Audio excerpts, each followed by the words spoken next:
ॐ स्थापकाय च धर्मस्य सर्वधर्मस्वरूपिणे अवतारवरिष्ठाय रामकृष्णाय ते नमः। জয় মা। এখন আপনার ভয়েস ঠিক আছে তো? হ্যাঁ, বুঝলাম। আচ্ছা, আচ্ছা। तो श्री माँ शारदा देवी स्वामी गंभीरानंद जी लिखे। पिछले सप्ताह हमने देखा था कि किस तरह से महाराज जी बताते हैं कि ये जो दैव और असुर संग्राम, सर्वप्रथम तो देवी हमको आद्याशक्ति हमको भरोसा दिलवाती है, हमको वचन देती है कि इत्थम यदा यदा बाधा दानवोत्था भविष्यति तदा तदा अवतीर्याहम करिष्याम अरिसंशयम। अर्थात कि जब जब हरि या तो फिर असुरों का उत्पात या तो प्रकोप बढ़ जाएगा, तब तब मैं अवतरण करके पृथ्वी पे उनका संहार करूंगी। और जब हमको प्रश्न होता है कि अरे इस तरह से जो असुर हमको पुराण में दिखे जाते थे, वो जैसे कि रक्त बीज राक्षस, उसको आप यदि उसको मारेंगे तो उसके शरीर में से जितने बूंद गिरेंगे रक्त के, उसमें से एक नया राक्षस खड़ा हो जाएगा। तो अभी इस तरह के राक्षस का मतलब संहार करने के लिए तो देवी के अलावा, आद्याशक्ति के अलावा और कौन कर सकता है? हम लोगों की तो ताकत ही नहीं है। हम लोग तलवार या तो फिर तीर से मारेंगे यदि कोई राजा उनका वध करने को जाता है, जैसे कि राजा का कर्तव्य है अपनी प्रजा का रक्षण करना, प्रजा का पालन करना, और इस तरह के दानव यदि प्रजा को पीड़ित करते हैं तो वो जा करके दानव का संहार करना। अभी ये मान लीजिए कि कोई राजा यदि जाता है ऐसे रक्त बीज का संहार करने के लिए, वो तलवार से उसका मान लीजिए हाथ भी काट दिया, तो जितने बिंदु गिरेंगे रक्त के, उसमें से और एक एक रक्त बीज खड़ा हो जाएगा। अब कैसे इसका संहार करेंगे? उसके लिए तो जगदम्बा को स्वयं ही पृथ्वी पे आना होगा और उनका संहार करेगी। तो इस तरह से माँ ने हमको वचन दिया है। अभी प्रश्न होगा कि आधुनिक युग में तो रक्त बीज जैसे राक्षस नहीं दिखाई देते हैं। आधुनिक युग में राक्षस या तो फिर आसुरी प्रकृति के लोग हैं। हम जब न्यूज़पेपर पढ़ते हैं, जो जो क्राइम है ये वगैरह जो कुछ भी हम देखते हैं समाज में, हमको लगता है कि अरे इससे तो मतलब रक्त बीज तो अच्छा था, चलो उसको एक बार संहार कर दिया तो बात खत्म हो गया। यहाँ तो एक के बाद एक, जैसे कि वो उसका अब कितने लोगों का वध करेंगे? इतना बड़ा सोसाइटी है, इतने सारे दुर्गुण वाले लोग रहते हैं, दुराचारी लोग रहते हैं, अब कितने लोगों का संहार करने को जाएँगे समाज को बचाने के लिए? वहाँ तो एक राक्षस को मार दिया, बात खत्म हो गई, पृथ्वी पे शांति फैल गई। आजकल तो राक्षसी प्रवृत्ति वाले लोग इतने सारे हो गए हैं, अब कितने-कितने लोगों को मारने को जाएँगे? ये प्रश्न होता है। तो महाराज जी लिखते हैं, गंभीरानंद जी महाराज, कि आज के ज़माने में ये जो दैवासुर संग्राम है, वो हमारे हृदय में है। हमारे हृदय में आसुरी प्रवृत्ति और दैवी प्रवृत्ति। मुझे एक शांत, एक आशीर्वादमय जीवन जीना है, एक निष्ठा, एक ऑनेस्टी, प्रामाणिकता हमारे जीवन में होनी चाहिए। मैं जो कुछ भी करूँ इस जीवन में, धर्म, अर्थ, काम, मोक्ष, ये जो 4 पुरुषार्थ है, उसमें से यदि मैं अर्थ या तो काम, ये भी यदि मैं पसंद करूँ कि इसका मुझे अनुध्यान करना है, इसको मुझे अनुसरण करना है, तो वो भी धर्म के आधार पर हो, नहीं कि दुराचार के आधार पे। दुराचार के माध्यम से काम और अर्थ जो इकट्ठे किए गए हैं, वो हमको ही नहीं, सिर्फ़ पूरे समाज के लिए वो विपत्ति में वो विपज्जनक हो सकते हैं। पूरे समाज को संकट में डाल सकते हैं। तो ये जब हमको देखते हैं, तो इसलिए महाराज जी कहते हैं कि ये जो अच्छी प्रवृत्ति या तो फिर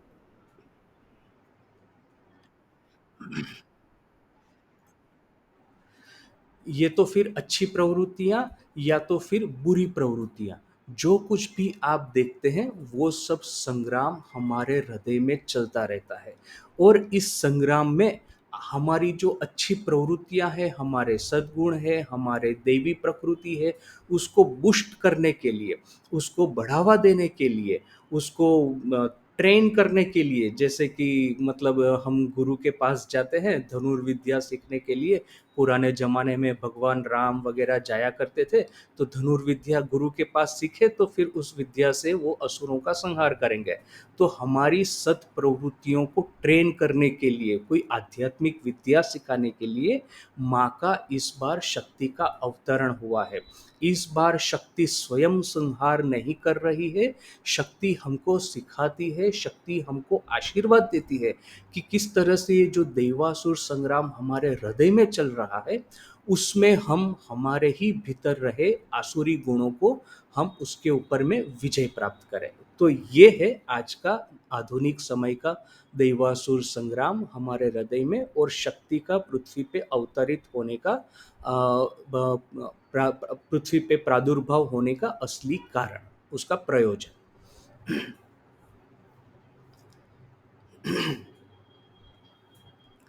अभी थोड़ा सा आगे पढ़ते हैं। अंतर्जगते सुवृत्ति और कुवृत्तिर मध्य जे अविराम संघर्ष चलिते छे। हमारे अंतर्जगत में सुवृत्ति और कुवृत्ति, इन दोनों का जो अविराम संघर्ष चल रहा है। उपनिषदे ताहा केवो देवासुर संग्रामे नाम देवासुर संग्राम नामे निर्देश करा होया छे। उपनिषद में इसको भी दैव असुर संग्राम के नाम से निर्देश किया गया है। आस्तिक्य बुद्धि, परलोक चिंता, ध्यान निष्ठा प्रभृति सद्गुण राशि के निर्मूल करिबार जन्नो वर्तमान युगे अश्रद्धा, जड़बात प्रियता, भोगपरायणता प्रभृति आसुरी गुणावली जे समर घोषणा करिया छे। अर्थात कि हमारे भीतर में जो आस्तिक्य बुद्धि है, आस्तिक्य अर्थात कि अस्ति, अस्ति और नास्ति में देखिए कि ईश्वर के ऊपर में विश्वास होना, ये मैं मानता हूँ। किंतु हमारे भीतर में हमको लगता है कि अच्छा ठीक है, ईश्वर है तो मुझसे मुझे क्या है, मैं तो जो चाहे वो करता रहूँगा। फिर बीच बीच में मंदिर में जाकर के थोड़ा बहुत दान दक्षिणा दे दिया, थोड़े बहुत जाकर के साधुओं का सत्संग कर लिया, इससे काम समाप्त हो गया। स्वामी जी ठाकुर कहते हैं कि यदि तुम मान लो कि एक चोर है, कि वो सोचता है कि वो उसके बगल वाले कमरे में बहुत सारा धन पड़ा हुआ है, और वो कमरा उसका दरवाजा पे ताला लगा है, तो क्या ये चोर शांति से बैठ पाएगा कि हाँ मेरे बगल वाले कमरे में इतना सारा धन पड़ा है, उस बीच में एक ताला है, तो वो शांति से सो पाएगा? कभी नहीं सो पाएगा। वो सीधा उठ करके ताला तोड़ करके, दरवाजा तोड़ करके भीतर जाके धन हस्तगत करने के लिए वो प्रवृत्त हो जाएगा। किंतु मान लीजिए कि ऐसा कोई चोर है, वो आराम से बैठा हुआ है, किसी ने उसको बोल दिया है तुम्हारा बगल वाला कमरा जिसमें ताला लगा हुआ है उसमें बहुत सारा सोना, जवाहरात, ये सोना मोहर ये सब पड़ा है। तो वो चोर बोलेगा अरे भाई जाने दो, तुम तो जो कुछ भी बोलते हो, किसको पता ये होगा कि भी नहीं। मैं दरवाज़ा तोड़ने की मेहनत करूँगा, फिर मेहनत करने से फिर क्या मुझे कुछ सही में कुछ मिलेगा कि भी नहीं। इससे बजाय बेटर है मैं थोड़ा सा रेस्ट ले लेता हूँ, बाद में देखा जाएगा। अर्थात कि इस चोर को इन्फॉर्मेशन है कि बगल वाले कमरे में कुछ बहुत अच्छा सा खजाना पड़ा हुआ है, किंतु उसका कन्विक्शन नहीं है। कन्विक्शन होता तो इमीडिएटली खड़ा होकर के दरवाजा तोड़ने के लिए वो प्रयत्न करता।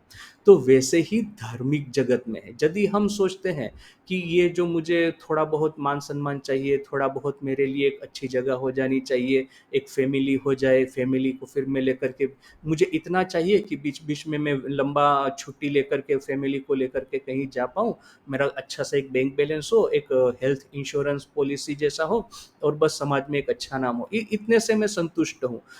उसका अर्थ है कि वो सही सही एक जगत नियंत्रा ईश्वर है, जो कि समग्र जगत को चालित करते हैं, या तो फिर कह सकते हैं कि जगत उनकी ही लीला है, और उनको पाने से इस लीला के राज्य पे हम विजय पा सकते हैं। समग्र विश्व ब्रह्मांड जिनका दास है, जिनका गुलाम है, उस ब्रह्मन को हम साक्षात्कार कर सकते हैं, ब्रह्मन स्वयं बन सकते हैं, ईश्वर का दर्शन कर सकते हैं। तो ये सुनने से हम लोग यदि कुछ करेंगे नहीं, तो हमको विश्वास, कन्विक्शन नहीं हुआ, हमारे पास में इंफॉर्मेशन, हमारे पास में कन्विक्शन नहीं है। हमको पता है कि हाँ, ब्रह्मन है, आत्मन है, ईश्वर है, किंतु है तो है। पहले तो मैं इस जीवन को ठीक से जी लूँ, बाद में जब बूढ़े होंगे या तो फिर रिटायर होने के बाद में ये सब किया जाएगा। अभी ये जवान अवस्था में जबकि मेरे हाथ, पैर, इंद्रियों की इतनी प्रबल शक्ति है, तो पहले तो मुझे इंद्रियों के भोग करने दो, बाद में सब ईश्वर के बारे में देखा जाएगा। मैं जब साधु बनने के लिए यहाँ पे आया था, तो वो आखिरी कुछ 1-2 दिन बचे थे, वो सबको पता चल गया था कि ये तो वो कोई घर छोड़ कर के जा रहा है। तो मेरा एक मित्र, मेरा बहुत अच्छा मित्र, माने हम लोग बहुत बचपन से साथ में रहे हैं, साथ में पढ़ाई-लिखाई किया, खेलते भी थे, होमवर्क भी करते थे, बहुत गप लगाते थे। वो मुझे मिलने को ले आया। मुझे बोला कि अरे ये तुम्हारे मन में ये सडनली ये क्या सब बेतुकी बातें चल रही है? मैंने तो सोचा नहीं था कि तुम इस तरह से निकलोगे। ये सब चीज़ें तो रिटायर होने के बाद की जाती है, तो अभी से ये सब क्या कर रहे हो? पहले तो तुम संसार-वंसार करो, उसका आनंद लो, बाद में ये सब करना। जब ये नहीं हो पाएगा संसार, तब भगवान की चिंता करना। तो अभी मैं उसको क्या बताऊँ इसका इतना जब और मैं खुद तो जब हम इस रास्ते पे चलने की शुरुआत करते हैं और जब ऐसे लोग आकर के हमको ये सब कहते हैं, वो ब्राह्मण और 4 चोर की कहानी है कि जैसे ब्राह्मण एक गाय लेकर के जा रहा था, तो 4 चोरों ने देख लिया। उन्होंने सोचा कि ब्राह्मण से, पंडित जी से वो गाय चोरी चोरी कर लेते हैं। तो उन्होंने कुछ अंतर पे रास्ते पे खड़े हो गए और पहला चोर मिला, वो पंडित जी गाय लेकर के जा रहे, पंडित जी ये क्या कर रहे हैं, बकरी लेके जा रहे हैं, पंडित होकर के ऐसा बकरी लेकर के जाने का क्या प्रयोजन आपको? तो वो पंडित जी गुस्से होकर के बोले, अरे क्या बात कर रहे हो, ये तो गाय है, बकरी थोड़ी ना है। फिर थोड़ा सा आगे निकले, देखा दूसरा चोर खड़ा था, वो चोर बोल रहा है कि अच्छा पंडित जी, आपके पास में गाय नहीं है तो आप बकरी क्यों इस्तेमाल कर रहे हैं, आप गाय ले लीजिए, बकरी को छोड़ दीजिए। तो वो पंडित जी बेचारा सोच में पड़ जाता है, अरे दो दो लोग बोल रहे हैं ये गाय नहीं है बकरी है। फिर वो गाय की ओर ध्यान से देखता है, उसको तो गाय ही दिखती है। फिर थोड़ा रास्ते में आगे जाता है, तीसरा चोर मिलता है, वही सेम बात करता है कि अरे ये तो गाय नहीं बकरी है। चौथा चोर मिलता है, तब जाकर के वो पंडित जी खुद इतने दुविधा में पड़ गए थे, उनको लगा कि अरे नहीं नहीं, ये चार चार लोगों ने कहा है कि ये बकरी है, गाय नहीं है, तो सही सही ये बकरी ही होनी चाहिए। वो गाय छोड़ कर के चले गए, वो 4 चोरों ने गाय लेकर के वो खुशी से चले गए। देखिए, तो हमको दुविधा में डालने के लिए हम यदि सोचते भी हैं कि हाँ, मुझे धर्म के रास्ते पे चलना है, भले ही चाहे मैं यंग भी हूँ, भले ही चाहे अभी तो मेरी वो उम्र नहीं हुई रिटायर होने की, भले ही चाहे समाज की जवाबदारी, घर की जवाबदारी मेरे पर है। ये सब होने के बावजूद भी मैं थोड़ा बहुत समय भगवान के लिए निकालूँगा, निष्ठापूर्वक निकालूँगा, नियमित निकालूँगा। नियमित जाकर के यदि पास में मंदिर है तो आरती वगैरह अटेंड करेंगे, नहीं हो पाता है तो मेरे घर में नियम करके 15 मिनट, 20 मिनट, आधा घंटा, ये नियमितता होना बड़ा आवश्यक है। मैंने पूरा साल भर काम किया, फिर 1 सप्ताह जाकर के कोई रिट्रीट में चले गए, इससे नहीं होने वाला है। प्रतिदिन 10 मिनट, 15 मिनट, आधा घंटा भी निकालेंगे, that is good for our spiritual life. तो वो हम कब करेंगे? जबकि हमारा आस्तिक्य बुद्धि है, माने अर्थात कि ईश्वर अस्ति, ईश्वर है, उस पर विश्वास, कन्विक्शन होने से तो हम ये सब करेंगे। वरना फिर किताबों में पढ़ लिया है भगवान है, तो हम बोलेंगे अच्छा ठीक है, पहले संसार कर लो, बाद में जब समय मिलेगा संसार में से फिर वो भोग करने की हमारी लालसा चली जाएगी। वो जो कहते हैं ना कि दुर्गा पूजा क्यों बंद हो गई यहाँ पे, तो दांत गिर गए। वो सब अर्थात कि दुर्गा पूजा में बलि दी जाती है, वो बलि देने के लिए वो बड़े लोग वो खाकर वो पक्का करके खाते हैं। अभी दांत गिर गए तो अभी वो खाने की शक्ति नहीं रही, तो दुर्गा पूजा बंद हो गई। तो वैसे जब तक दांत है तब तक खा लो, फिर दांत गिर जाएंगे तब भगवान का नाम लेंगे। ये जो इसको पता भी, मतलब जानकारी है किंतु कन्विक्शन नहीं है कि भगवान है। सही सही कन्विक्शन होने से इस तरह का कोई चिंतन, इस तरह का प्लान कोई कभी नहीं करेगा। तो इसीलिए कहते हैं आस्तिक्य बुद्धि। यदि भी मेरे हाथ में भोग है, भोग करने की क्षमता है, भोग हाथ के पास में भी है, फिर भी बीच बीच में मैं संयमित होकर के योग के प्रति ध्यान देता हूँ, योग के लिए समय देता हूँ, तो तभी होगा जब ईश्वर है ये भरोसा मुझे होगा। ये जितने भी गुण दिए हैं, आस्तिक्य बुद्धि, परलोक चिंता अर्थात कि ये जगत के अलावा भी एक अन्य जगत है, ये मटेरियल वर्ल्ड है, एक स्पिरिचुअल वर्ल्ड है। तो ये हम लोग आंख बंद करके क्या सोचते हैं कि हमारे हृदय में एक चिदाकाश है, इस चिदाकाश में श्री रामकृष्ण बैठे हैं, कमल के ऊपर में विराजमान है। तो इस चिदाकाश का जब हम चिंतन करते हैं, ये बाह्य आकाश, ये मटेरियल वर्ल्ड, उसको छोड़ करके तब वो परलोक चिंता होती है। ऑफ कोर्स परलोक का दूसरा भी बहुत सारा मीनिंग है। यदि भक्ति साहित्य में देखा जाए तो वैकुंठ है, वैकुंठ में भगवान विष्णु विराजमान है, पुण्य करेंगे तो हम वैकुंठ में जाएंगे। तो इस तरह से जो वैकुंठ की जो अभी से चिंता करता है, वरना तो फिर वो चिंता सब बाद में होती रहेगी, अभी ये सब करने का हमारे पास समय नहीं है। तो अभी से परलोक चिंता करना, अभी से ये दृढ़ विश्वास होना, आस्तिक्य बुद्धि होना कि हाँ ईश्वर है, भोग में बीच बीच में विराम करके योग करना आवश्यक है, ये सब सद्गुण राशि। ध्यान निष्ठा अर्थात कि ध्यान नियमित रूप से करने की ये कौशल, ये स्किल।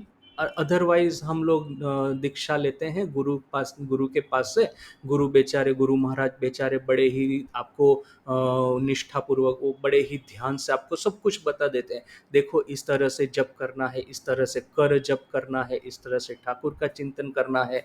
आपने दीक्षा ली होगी यदि तो आपको पता होगा कि गुरु महाराज आपको कितना प्रेम करके, कितना स्नेह पूर्वक, कितना वो मतलब श्रद्धा पूर्वक ठाकुर के प्रति जो श्रद्धा है, उनकी प्रत्येक बातों में किस तरह से छलक रही है, वो हमने देखा होगा। अभी वो हम भी उस दिन बड़ा ही संकल्प ले लेते हैं, जिस दिन हमारा दीक्षा का दिन है, गुरु भाई सब बैठे हैं, वो गुरु महाराज स्वयं विराजमान है। फिर वह हम दीक्षा समाप्त होने के बाद में जब बाहर आएंगे तो हम लोग बाकी साधु सन्यासियों को प्रणाम करेंगे, आशीर्वाद मांगेंगे उनसे।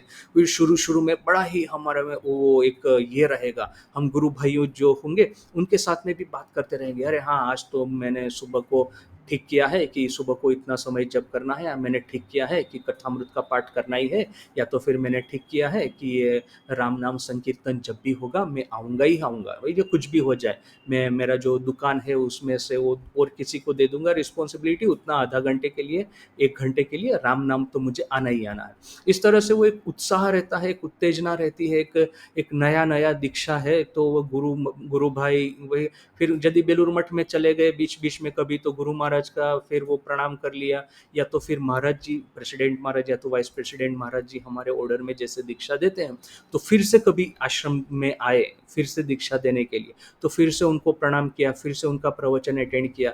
तो उस समय शुरू शुरू में तो बड़ा ही उत्साह रहता है, किंतु जैसे जैसे दिन चलते जाते हैं, जैसे जैसे हमारा प्लान, हमारे ये जो रिस्पॉन्सिबिलिटी सांसारिक, वो हमको लगता है कि इतनी बढ़ गई है कि अभी वो पहले तो ठीक किया था कि आरती में प्रतिदिन जाएंगे, वो नहीं हुआ। फिर ठीक किया कि राम नाम संकीर्तन कभी नहीं छोड़ेंगे, वो भी चला गया। फिर ठीक किया कि ठाकुर माँ स्वामी जी की तिथि पूजा कभी नहीं छोड़ेंगे, उसमें तो एटलीस्ट जाएंगे ही जाएंगे, वो भी धीरे धीरे छूट गई।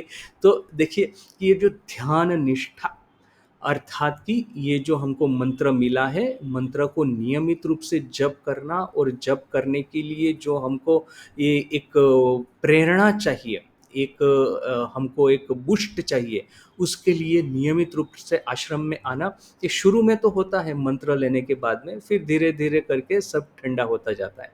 तो ये ध्यान निष्ठा जिसमें है, वो सद्गुण कितना मतलब वो कितना वो जन्मों का उसका अच्छे गुण होंगे, कितने जन्मों का उसका सुकर्म होगा, अच्छे कर्म उसने किए होंगे, तब कहीं जाकर के ये तीन जो सद्गुण है, आस्तिक्य बुद्धि, परलोक चिंता और ध्यान निष्ठा, ये हमारे में डेवलप होते हैं।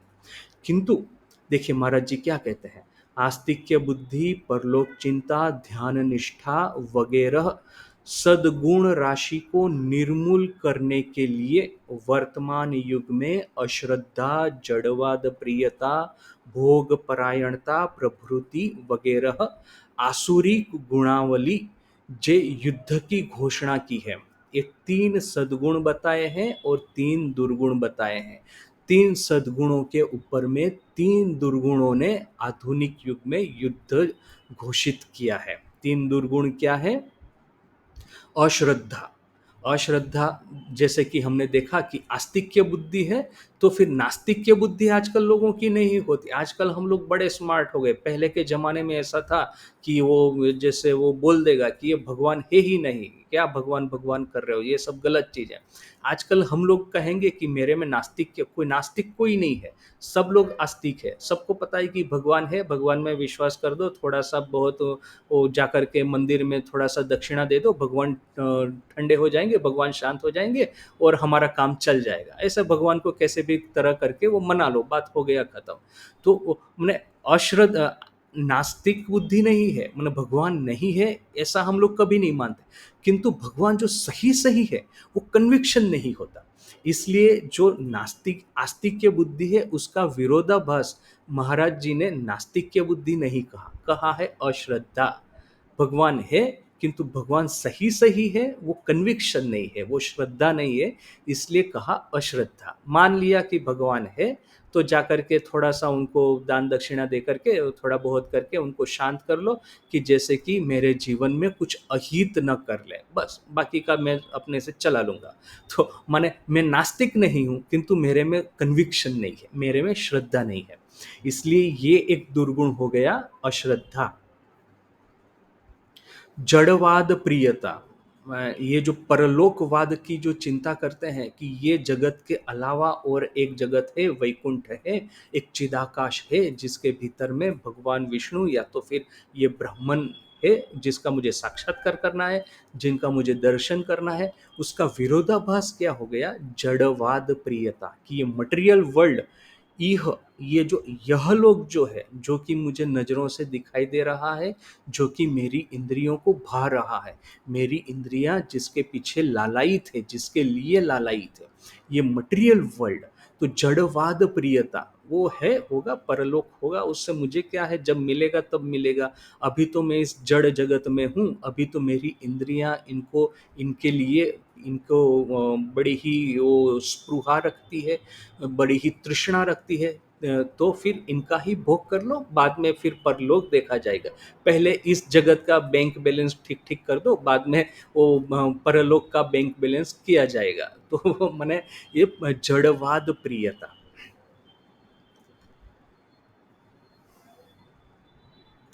और भोग परायणता, ये भोग परायणता अर्थ ये सब एक ही तरह के शब्द है, एक ही तरह के गुण है, उनके भीतर में डिफरेंस है, किंतु हम लोग समझ सकते हैं कि भोगवाद प्रियता क्या है। हमने भोग परायणता, मन सब समय भोग के भीतर में वो लिप्त रहता है, वो भोग परायणता वगैरह आसुरिक गुणावली। ये सब आसुरिक गुण है, वो दैवी गुण है, तो आसुरिक गुणों ने दैवी गुणों के ऊपर में युद्ध की घोषणा की है इस आधुनिक युग में। महाराज जी आगे लिखते हैं, एवं जाहार फले धर्मेर ग्लानि अधर्मेर वृद्धि एवं ईर्षा द्वेष काम प्रभृतिर आधिक्य वशत लोक क्षयकारी युद्ध विग्रह संघटित होते छे, इहाई एकालेर देवासुर संग्राम। ये जो दुर्गुण राशि ने सद्गुण राशि के ऊपर में युद्ध की जो घोषणा की, और इसके परिणाम से धर्म की ग्लानि होती है, अधर्म की वृद्धि होती है, और ईर्षा द्वेष काम वगैरह दुर्गुणों की बढ़ोतरी होती है। उससे क्या होता है, लोक क्षयकारी युद्ध विग्रह संघटित होते छे। इससे क्या होगा कि भीतर में यदि आसुरी गुणों की प्रबलता बढ़ जाएगी, तो बाहर के जगत में हम लोग दूसरों का धन ग्रहण करने के लिए, दूसरों को कष्ट देने के लिए हम बाहर में युद्ध करेंगे। भीतर में यदि असुरों का विजय हुआ, तो हम बाहर में युद्ध छेड़ देंगे, क्योंकि मेरे भीतर में भोग स्पृहा इतनी बढ़ गई है कि मेरे खुद के पास में जो धन वैभव संपत्ति है, भोगों की जो चीज़ें हैं, इससे मुझे अभी ये नहीं होता, अब मैं संतुष्ट नहीं हूँ, मुझे और भी ज़्यादा चाहिए धन, मुझे और भी ज़्यादा वैभव चाहिए, मुझे और भी ज़्यादा वो भोग चाहिए। तो अभी मेरे पास नहीं है, तो दूसरों से मैं जबरदस्ती छीन लूंगा।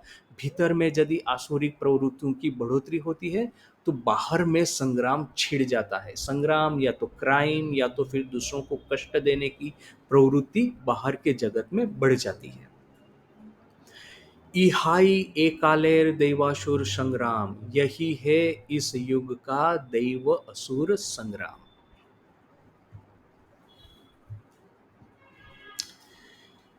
तो आज यहीं तक, कल फिर से मिलते हैं। ओम शांति शांति शांति। हरि ओम तत्सत। श्री राम कृष्णार्पणमस्तु।